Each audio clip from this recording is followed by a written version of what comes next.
જય શ્રી મહાકાલ. અત્યારે એવું કહેવાય છે કે બેટા બેટી એક સમાન.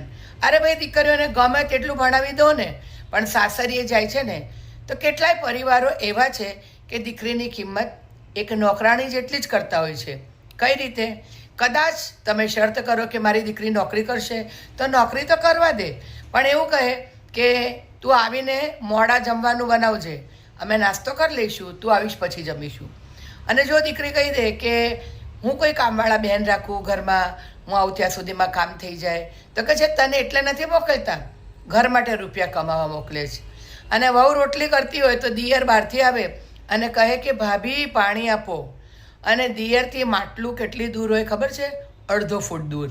પણ ભાભી રોટલી કરતા હોય, હાથ ધુવે અને દિયરને પાણી આપે. ના આપે તો સાસુમાં અને પતિ આઈ બનાવે.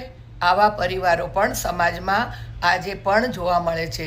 એટલે દીકરા દીકરી એક સમાન કહીએ, પણ શું વાસ્તવિકતામાં તમે એક સમાન રાખ્યા છે ખરા? જય શ્રી મહાકાલ.